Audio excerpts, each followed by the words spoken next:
റെഡ്മിയുടെ Redmi A4 5G എന്ന പുതിയൊരു smart phone ഇപ്പം ഇന്ത്യൻ മാർക്കറ്റിൽ ലോഞ്ച് ചെയ്തിട്ടുണ്ട്. ഈ ഒരു സ്മാർട്ട് ഫോൺ 8500 രൂപ പ്രൈസ് റേഞ്ചിലാണ് വരുന്നത്. ഈ ഒരു വീഡിയോയിൽ നമ്മൾ നോക്കാൻ പോകുന്നത് റെഡ്മി A4 5G എന്ന ഫോണിന്റെ ഒരു സ്പെസിഫിക്കേഷൻ അനാലിസിസ് ആണ്. അപ്പം നമ്മൾ ആദ്യം ഡിസ്പ്ലേയുടെ കാര്യം നോക്കുകയാണെന്നുണ്ടെങ്കിൽ 6.88 ഇഞ്ചിന്റെ HD+ ഡിസ്പ്ലേ ആണ് ഈ ഫോണിൽ വരുന്നത്. അപ്പം ഇതിൽ HD റെസൊല്യൂഷനെ വരുന്നുള്ളൂ, പക്ഷേ 8500 രൂപ പ്രൈസ് റേഞ്ചിൽ അത് ഓക്കെയാണ്. പിന്നെ LCD പാനലാണ് ഇതിൽ ഉപയോഗിച്ചിരിക്കുന്നത്. വാട്ടർ ഡ്രോപ്പ് നോച്ച് ഡിസൈനുള്ള നോച്ചാണ് ഇതിൽ കൊടുത്തിരിക്കുന്നത്. ഈ ഒരു പ്രൈസ് റേഞ്ചിൽ പഞ്ചോൾ ഡിസൈൻ വരുന്നില്ല, പക്ഷെ അതൊരു കംപ്ലൈന്റ് ആയിട്ട് പറയാനും പറ്റില്ല. ഈ ഒരു പ്രൈസ് റേഞ്ചിൽ വാട്ടർ ഡ്രോപ്പ് നോച്ച് ഡിസൈൻ എന്നുള്ളത് ഓക്കെ എന്ന് പറയാം. എന്നാലും ശ്രദ്ധിക്കേണ്ട ഒരു കാര്യം എന്താ വെച്ചാൽ പല ഫോണുകളിലും പഞ്ചോൾ ഡിസൈൻ ഈ ഒരു പ്രൈസ് റേഞ്ചിൽ വരുന്നുണ്ട്. പിന്നെ 120 ഹെർട്സിന്റെ റിഫ്രഷ് റേറ്റ് ഇതിൽ സപ്പോർട്ട് ചെയ്യുന്നുണ്ട്. ഈ ഒരു പ്രൈസ് റേഞ്ചിൽ അത് നല്ലൊരു കാര്യം തന്നെയാണ്. പൊതുവേ ഈ ഒരു പ്രൈസ് റേഞ്ചിൽ മാക്സിമം 90 ഹെർട്സിന്റെ റിഫ്രഷ് റേറ്റ് ഒക്കെയാണ് വരാറ്. ആ ഒരു ടൈമിൽ 120 ഹെർട്സിന്റെ റിഫ്രഷ് റേറ്റ് ഇതിൽ വരുന്നു എന്നുള്ളത് എടുത്തു പറയേണ്ട ഒരു കാര്യം തന്നെയാണ്. പിന്നെ 20:9 എന്നുള്ള ആസ്പെക്ട് റേഷ്യോയിലാണ് ഈ ഒരു സ്മാർട്ട് ഫോൺ വരുന്നത്. പീക്ക് ബ്രൈറ്റ്നസ് വരുന്നത് 600 നിറ്റ്സ് ആണ്. അപ്പോൾ ഡിസ്പ്ലേ ഫീച്ചേഴ്സ് മൊത്തത്തിൽ നോക്കുമ്പോൾ ഇപ്പോൾ ഫുൾ HD റെസൊല്യൂഷനോ പഞ്ചോൾ ഡിസൈനോ ഒന്നും തന്നെ വരുന്നില്ല, പക്ഷേ 120 ഹെർട്സിന്റെ റിഫ്രഷ് റേറ്റ് നമുക്ക് ലഭിക്കുന്നുണ്ട്. അപ്പോൾ ഡിസ്പ്ലേ ഫീച്ചേഴ്സ് മൊത്തത്തിൽ നോക്കുമ്പോൾ തരക്കേടില്ലാത്ത ഡിസ്പ്ലേ ഫീച്ചേഴ്സ് എന്ന് പറയാം, അത്രേ ഉള്ളൂ. പിന്നെ side mounted finger print sensor ഇതിൽ കൊടുത്തിട്ടുണ്ട്. ഫോണിന്റെ വെയിറ്റ് വരുന്നത് ഏകദേശം 212.35 ഗ്രാം ആണ്. തിക്നെസ് വരുന്നത് 8.22 mm ആണ്. പിന്നെ IP52 റേറ്റിംഗ് സപ്പോർട്ട് ചെയ്യുന്നുണ്ട്. ഈ ഒരു പ്രൈസ് റേഞ്ചിൽ വരുന്ന ഒരു ഫോണിൽ ഒരു IP റേറ്റിംഗ് വരുന്നു എന്നുള്ളത് നല്ലൊരു കാര്യം തന്നെയാണ്. പിന്നെ ഇതിൽ ഗ്ലാസ് സാൻഡ്വിച്ച് ഡിസൈൻ ആണ് വരുന്നത്. അപ്പോൾ ഗ്ലാസ് ബാക്ക് കൊടുത്തിട്ടുണ്ട്, നല്ലൊരു കാര്യം തന്നെയാണ്. ഈ ഒരു ഫോണിന്റെ സ്പാർക്കിൾ പർപ്പിൾ അതുപോലെ തന്നെ സ്റ്റാറി ബ്ലാക്ക് എന്നീ കളർ വേരിയൻസ് ആണ് ഇപ്പൊ ലോഞ്ച് ചെയ്തിരിക്കുന്നത്. പ്രോസസറിന്റെ കാര്യത്തിലോട്ട് വരികയാണെന്നുണ്ടെങ്കിൽ സ്നാപ്ഡ്രാഗൺ 4S Gen 2 എന്ന പ്രോസസർ ഇതിൽ കൊടുത്തിട്ടുണ്ട്. ഇത് സ്നാപ്ഡ്രാഗന്റെ പുതിയൊരു പ്രോസസറൊക്കെയാണ്. ഈ ഒരു പ്രൈസ് റേഞ്ചിൽ ഇത് ബെസ്റ്റ് ആയിട്ടുള്ള പ്രോസസർ എന്നൊക്കെ പറയാൻ പറ്റിയിട്ടുള്ള ഒരു പ്രോസസർ തന്നെയാണ്. അപ്പം ഈ ഒരു പ്രൈസ് റേഞ്ചിന് പറ്റിയിട്ടുള്ള മികച്ചൊരു പ്രോസസറും കാര്യങ്ങളൊക്കെ ഇതിൽ വരുന്നുണ്ട്. അപ്പം അത് എടുത്തു പറയേണ്ട ഒരു കാര്യം തന്നെയാണ്. 5G സപ്പോർട്ട് വരുന്നുണ്ട് ഈ ഒരു പ്രൈസ് റേഞ്ചിൽ, അതും എടുത്തു പറയേണ്ട ഒരു കാര്യം തന്നെയാണ്. ഈ ഒരു പ്രൈസ് റേഞ്ചിൽ അധിക ഫോണുകളിലൊന്നും 5G സപ്പോർട്ട് നമുക്ക് ലഭിക്കുന്നില്ല. 7ഓളം 5G ബാൻഡ്സ് ഇതിൽ കൊടുത്തിട്ടുണ്ട്.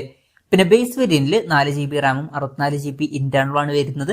4GB റാമും 128GB ഇന്റേണലുമായിട്ട് വരുന്ന ഒരു വെർഷനും വരുന്നുണ്ട്.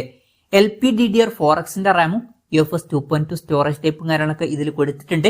പിന്നെ മെമ്മറി എക്സ്പാൻഡ് ചെയ്യണമെന്നുണ്ടെങ്കിൽ ഡെഡിക്കേറ്റഡ് മെമ്മറി കാർഡ് സ്ലോട്ട് ഈ ഫോണിൽ വരുന്നുണ്ട്. അതായത് 2 സിം യൂസ് ചെയ്യുമ്പോൾ തന്നെ ഒരു മെമ്മറി കാർഡ് നമുക്ക് സെപ്പറേറ്റ് ആയിട്ട് യൂസ് ചെയ്യാം.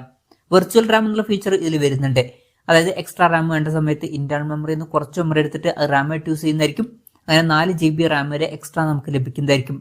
പിന്നെ സിംഗിൾ സ്പീക്കറാണ് ഈ ഫോണിൽ കൊടുത്തിരിക്കുന്നത്. സ്റ്റീരിയോ സ്പീക്കേഴ്സ് വരുന്നില്ല, പക്ഷെ ഈ ഒരു പ്രൈസ് റേഞ്ചിൽ അതൊരു പ്രശ്നമായിട്ട് പറയാൻ പറ്റില്ല. ഈ ഒരു പ്രൈസ് റേഞ്ചിൽ വരുന്ന ഫോണുകളിൽ പൊതുവെ നമുക്ക് സിംഗിൾ സ്പീക്കർ തന്നെയാണ് ലഭിക്കാറ്. 3.5mm ഓഡിയോ ജാക്ക് ഈ ഫോണിൽ കൊടുത്തിട്ടുണ്ട്. ആൻഡ്രോയിഡ് 14 ബേസ് ആയിട്ടുള്ള HyperOS സോഫ്റ്റ്വെയർ ആണ് ഈ ഫോണിൽ വരുന്നത്. ഈ ഒരു ഫോണിൽ 2 കൊല്ലത്തെ OS അപ്ഡേറ്റും അതുപോലെ തന്നെ 4 കൊല്ലത്തെ സെക്യൂരിറ്റി അപ്ഡേറ്റ്സും കാര്യങ്ങളൊക്കെ ലഭിക്കുന്നതായിരിക്കും. ക്യാമറയുടെ കാര്യം പറയുകയാണെന്നുണ്ടെങ്കിൽ ഫോണിന്റെ പിന്നിൽ ഡ്യുവൽ ക്യാമറ സെറ്റപ്പാണ് കൊടുത്തിരിക്കുന്നത്. 50 മെഗാ പിക്സലിന്റെ 1.8 അപ്പേഴ്സിൽ വരുന്ന മെയിൻ ക്യാമറ സെൻസറാണ് ഈ ഫോണിൽ വരുന്നത്.